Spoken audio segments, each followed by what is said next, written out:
So, now we have fire. More importantly, we have fire that we can use independently of anything else. Oh yeah, that's the big one. Now, it might not have escaped your notice that even though fire was the element that we got, that this is obviously the ice dungeon. That just seems kind of notable, right? I'm not really sure, whether there even is much of anything to feel about it, but I just think it's notable. I mean, I'm not surprised by that per se. I mean, I'm pretty sure this game just basically operates on the Majora's Mask rule at this point, because that's basically the same thing they did. You know, it wouldn't make any sense to get the fire in the fire dungeon, because you don't need fire in the fire dungeon. There's something in that. We'll see how that one plays out. Anyway, this room is a sort of minor infamy, because a lot of people get stuck in it, because it's real easy to make a very basic error and wind up feeling kind of locked into a small problem, and then not realise that actually is a way to get out of it. In any case, what you need to actually do here is pretty apparent. There's a pillar, it slides. There's rocks, they're elevated. You gotta put a bomb on the pillar. So, okay, that's great. But now we need to get ourselves over there. And that's also pretty easy, right? We just shoot the bomb somewhere and then jump on the pillar. But you would not believe how much of a pain it is to get that bomb down there unless you reset the position of that block.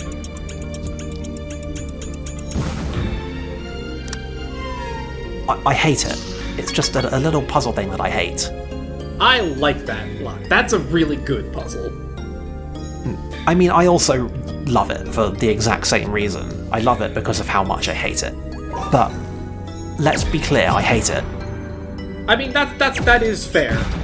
You know, a mark of a good puzzle.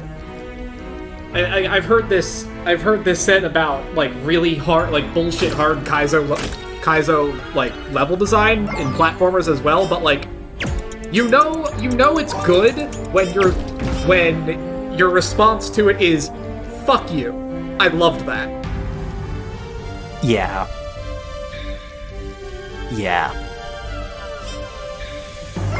Definitely can't argue with that. Anyway, you do all remember how bombs work, right? We haven't forgotten any of this stuff. It's still important. This shot's kind of fiddly, but we only need to blow up one of those rocks. See, this whole dungeon is kind of fiddly, honestly.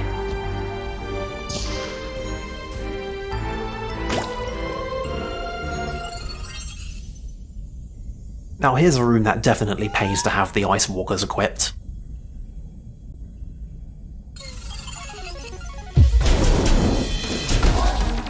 Now obviously, because we've got fire, we can bust it out in combat. It affects our basic combo, mostly it just puts element stuff on it. And of course we can use our new fancy techs. But of course we can't overuse it because then we'll get the elemental overload and we'll be stuck. Mostly, the reason that you want to be using elements is to hit elemental weaknesses. The techs are always lovely. It's never a bad idea to pull out a big flashy combo move, but normally what you're here for is to be dealing either effective damage or a health or status ailment, along with your basic combo. God, there's a lot of claptraps in this dungeon. I don't even think this is the last one that we fight. Not even close. So, I mean, like I said, it is cathartic. I enjoy inflicting violence upon Claptrap, but that was maybe a bit much. Now here's a real key item. Complete with a trophy just to make absolutely sure that we understand what they're getting at here. Anyway, the locked treasure chests that we encounter come in 3 varieties: bronze, silver and gold, with an incrementing key needed to open all of them. And that's it. That's the deal.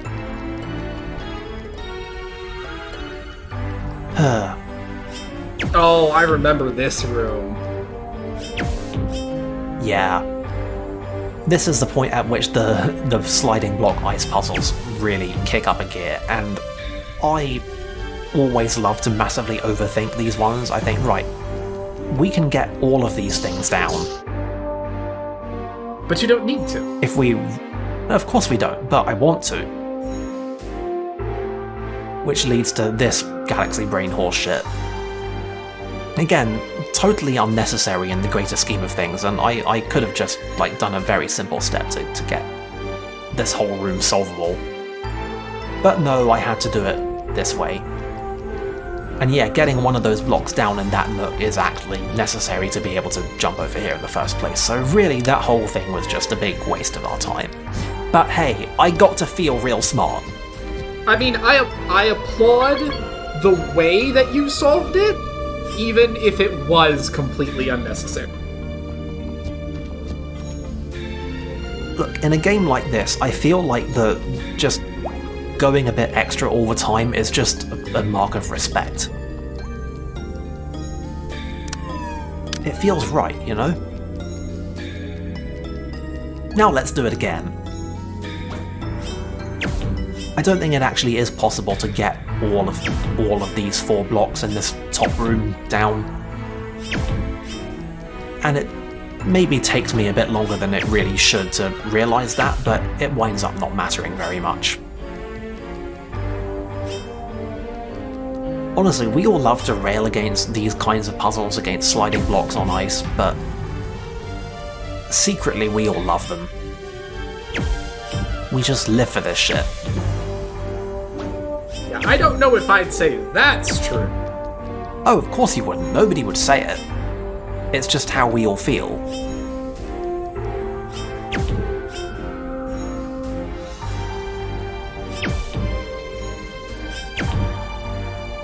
See, eventually I do actually manage to figure out the vaguely sane solutions to this stuff. I mean, I almost wind up having to overthink my way out of a new jam, but figured it out in the end. And yeah, as with the last one, you do need to get a couple of these down there.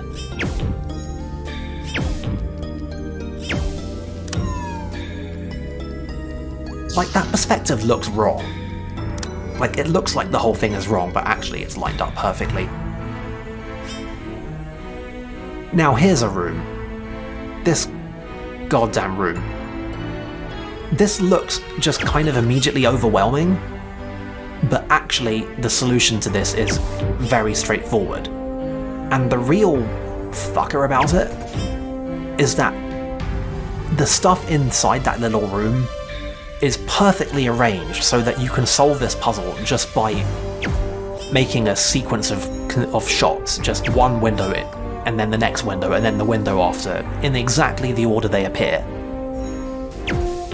And I imagine it's super satisfying to do in a single go. But obviously I managed to fuck up basically every single rotation, except that one. But it's just, you have to admire the beauty of this.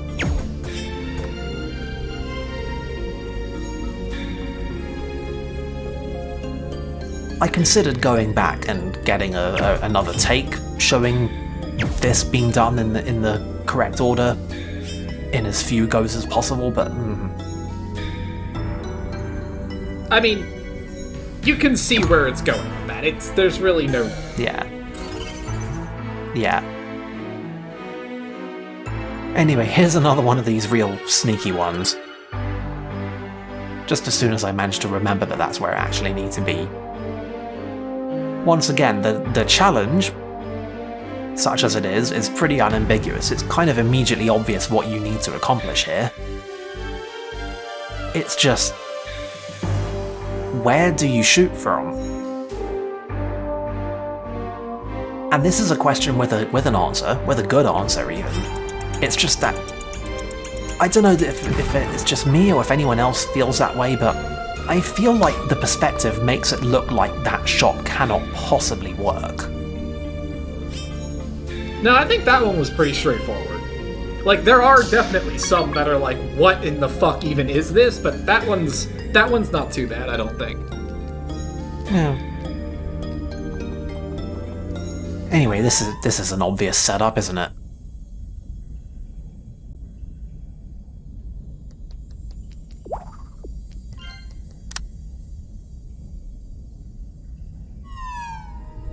Nah, it's a fake out. Sorry. Surprise double fake out! It's a boss fight after all. Well, boss fight. It's just another bunch of these things, but this time we've got fire melee attacks. And, well, I think that speaks for itself, really.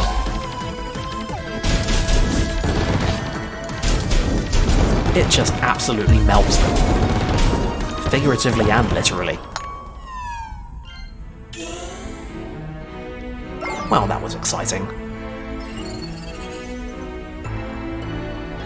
Anyway, all of this was in aid of unlocking the lowest floor. And now,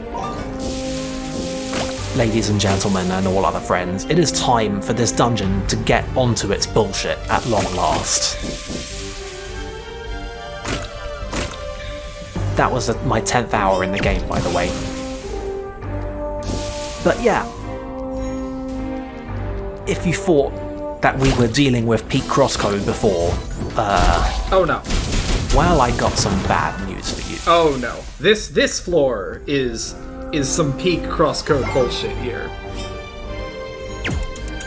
If anything, the nature of peak CrossCode bullshit is that you're never really on as much peak CrossCode bullshit as you think you are, because there's always another higher peak just around the corner.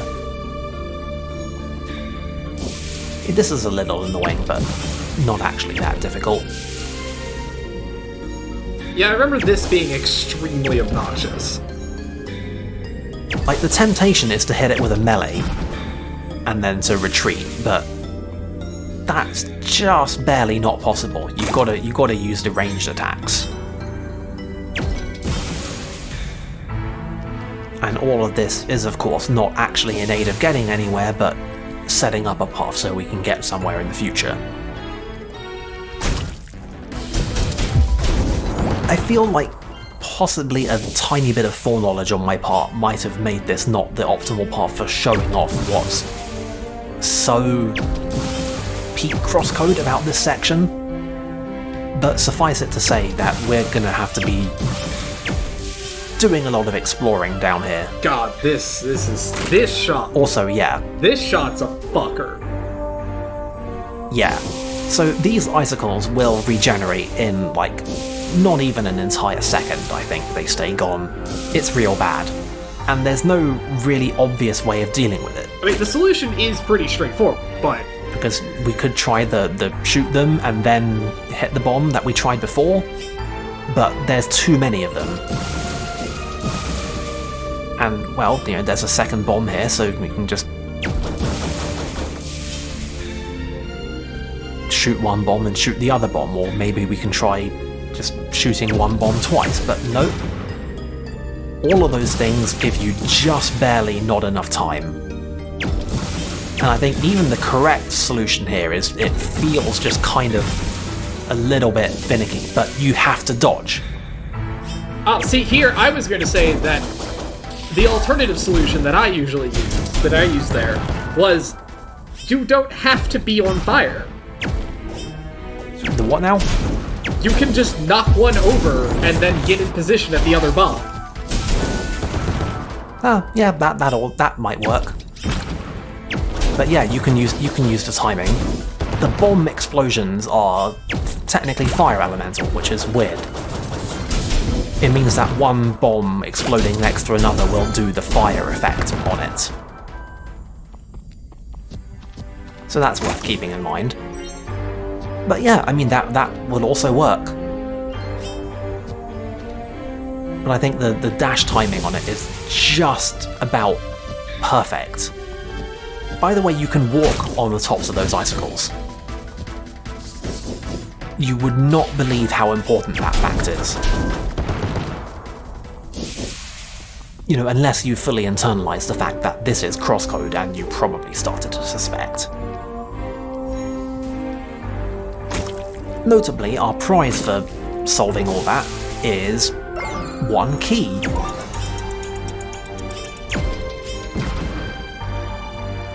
And perhaps you might be starting to twig what's going on here.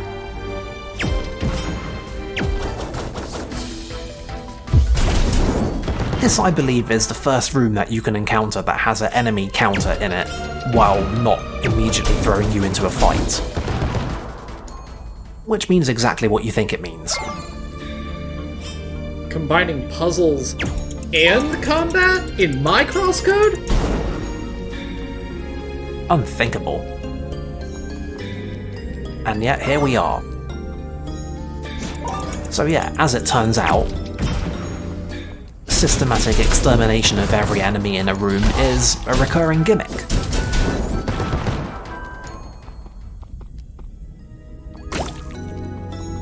Just something to keep in mind.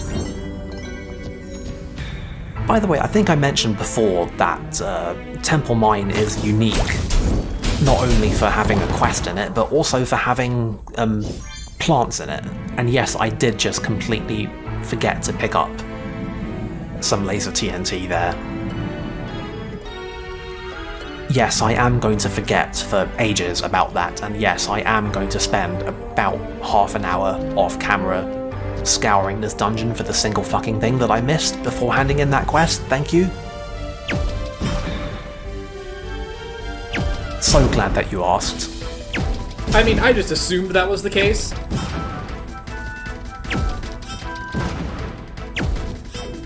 And yeah, enemies in this game can pathfind.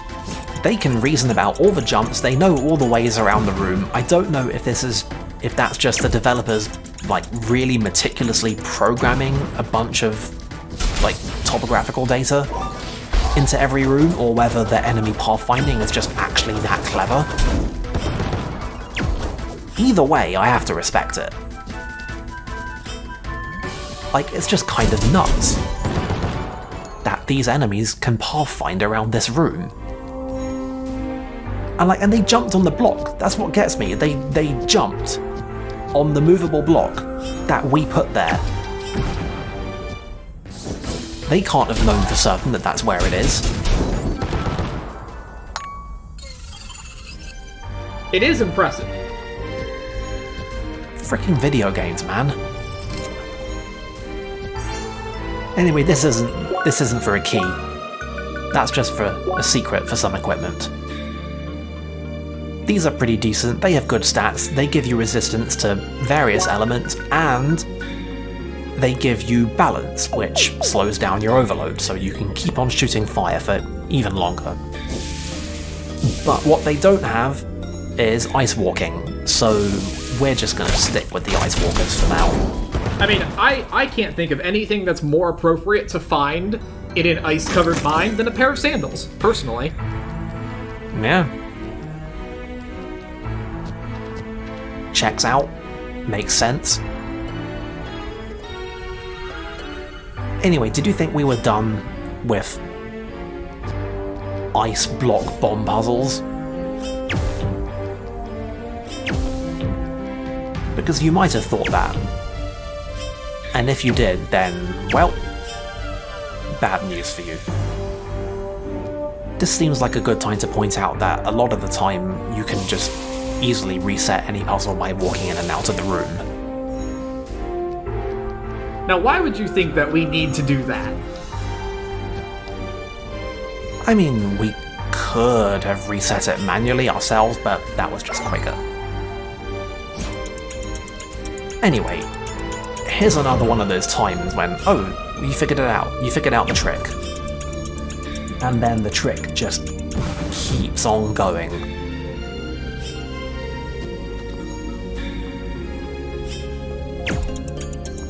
Honestly though, this one's pretty sane, although that's not going to stop me from immediately making a mistake right here. Whoops, we're done with that.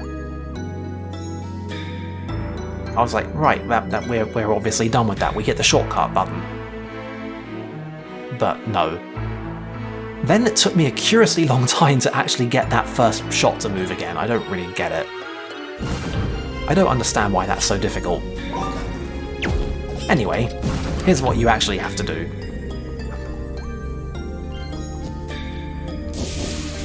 And yeah, fuck you, I love it.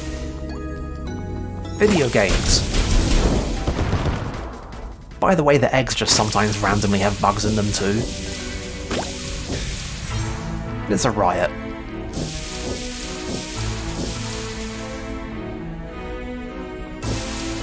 Oh, this room. So yeah. This room. This room is why we have the Ice Walkers. Because, well, you know, just imagine doing this room with the ice physics still fully in play. I might have done that. It's good. It's a good time. It's some kind of a time, alright. Now, sometimes certain bits of the environment can actually help you with this. So sometimes when the icicles are kicking around, you can use them to stop. But most of the time, you just have to somehow manage your own momentum on all these bullshit platforms. And, well, it's about as sane as it sounds. Also, I'm not fully certain if that little hop there was supposed to be possible, but I made it. I mean, given the location of those blocks, I'm going to assume the answer is no.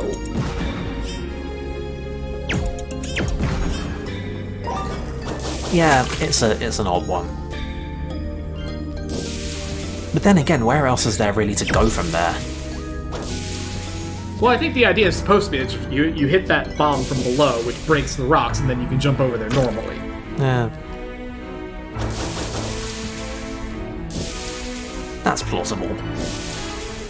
But one of the really admirable things about CrossCode is that there's a lot of puzzles that there's an intended solution, but sometimes you can just finesse your way around one of those. Sometimes you can just make the weird idea work, and the game just goes with it. So this room, that south entrance into this room took me so long to find my first time going through this. I hated this. Yeah, this is one of those paying attention to the map kinds of a room. Also, I cannot believe that worked. But yeah, you've just got to figure out that all this stuff is here. Once you understand that there's a room here, then it's pretty easy to find. You look at the map, you're like, oh, there's an entrance off to the south of this route. There's only so many south walls. Once you're looking for it, it's fine. Oh yeah, for sure. Yeah, like when you know it's there, it's very easy to get through. But like, yeah, I did not see that door for so long. I think it probably cost me like half an hour trying to find that stupid thing, going up and down. I'm like, where the fuck is this last key? Yep.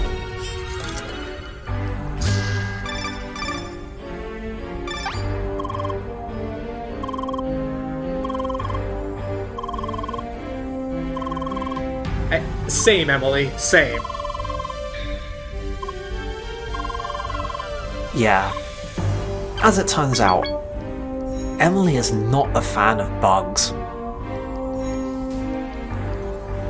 So yeah, the reason we need all these keys is to fully unlock this room. And this room is when the developers of this game finally start showing their hand a little bit. Oh yeah, this is the point at which you understand just like the rest of the game up until this point has been child's play. When you walk in this room, you understand exactly how much on their bullshit they are going to be with regards to shot puzzles. This is the point at which you do in fact begin to comprehend the enormity of what you're dealing with. And of course, nested into, the macro level bullshit of this room, there are a couple of these smaller puzzles. It's like, once again, I just actually love it, really. It's just puzzles within puzzles. And I'm a fan. It also helps that most of these are actually, they're not that complicated. It's pretty apparent normally what the approach is and what the parameters are, and there's not that many elements in play. Honestly, the only thing that really trips you up about this half of the room in particular is that you have to get the elements set up in a certain order. Like, before we were using the empty pillar as a buffer on one side, but now we need to use both the empty pillar and one of the main pillars as a buffer. And I was like, wait, crap, I did this backwards. But just as long as you keep your wits about you, it's actually pretty easy to reverse these. And now everything's good. We've solved the puzzle. Now we just need to make the shot. I love it. I love it. So on top of setting all this up, they now make you make shots while the shot is travel. Of course they do. Just where else was there to go from here? It's incredible. I fucking love this game.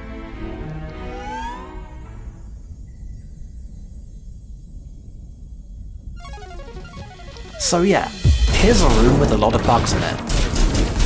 You'll notice that the floor panel is glitching out and won't tell us what the number is. I mean, that's understandable. It's a very buggy room. Yeah. Now you'd think that this might mean that actually it's because it's over 100, but actually it's like 50 something, and we can clear through these guys so quickly that that number starts coming down pretty quickly. I have absolutely no idea where the random icicle attack that comes up in this room is coming from, or is that one of the enemies? I don't think that any of them can do this, technically. But I guess some of them can hang back and cast. Sure, whatever. Anyway, as long as you keep your head, this room is actually pretty easy and frankly very fun. So really it's only a problem for Emily.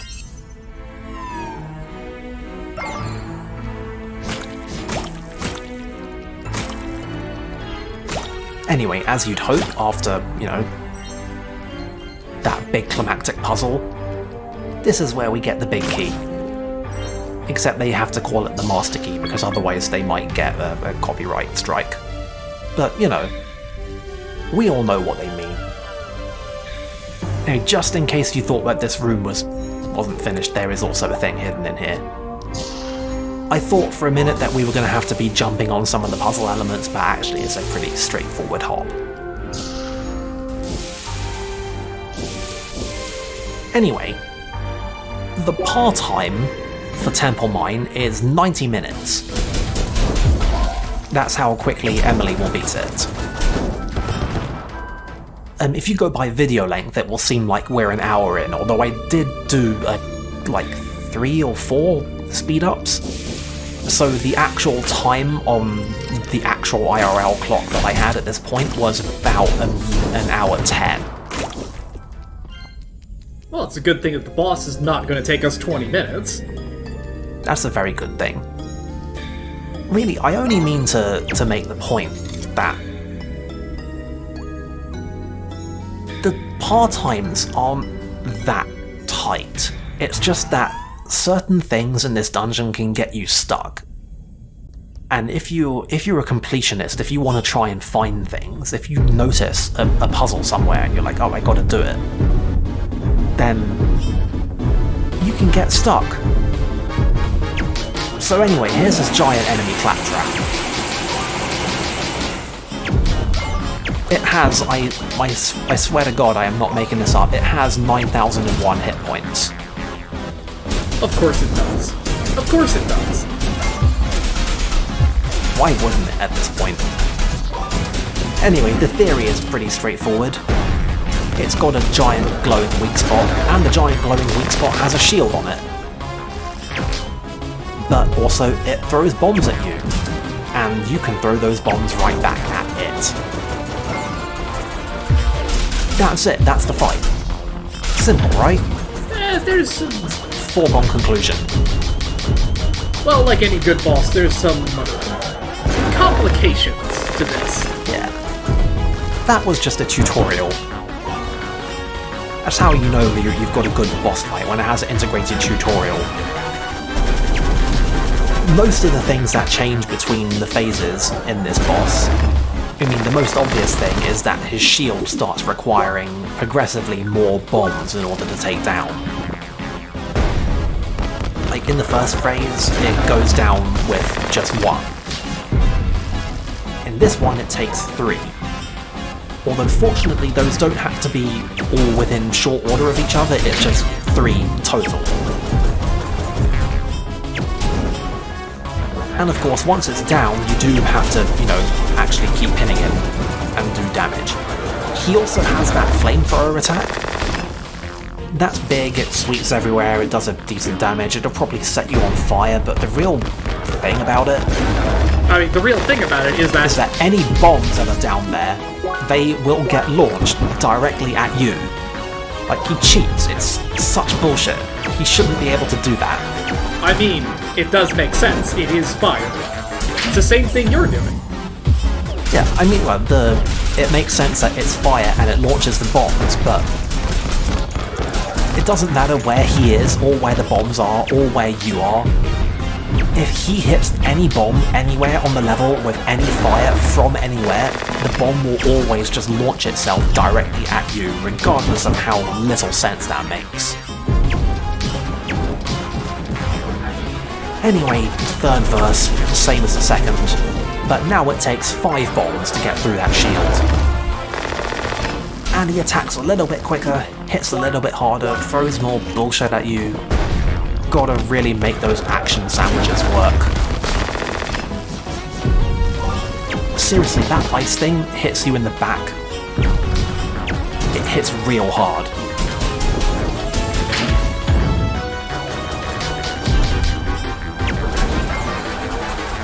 And of course, you might have noticed already, him using his arm to shield himself. That's cheating. You can't shield yourself. Also, ow.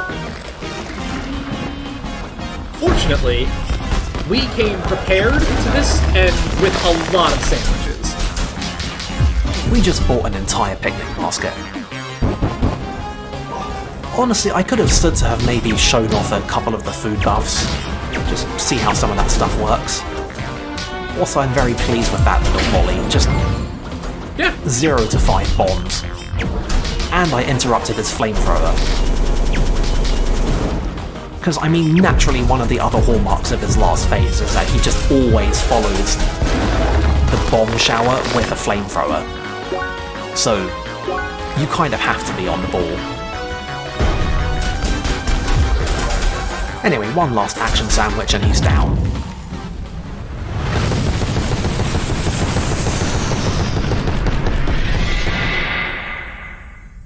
Finally, we have slain the great evil from this world. And he drops 1337 credits.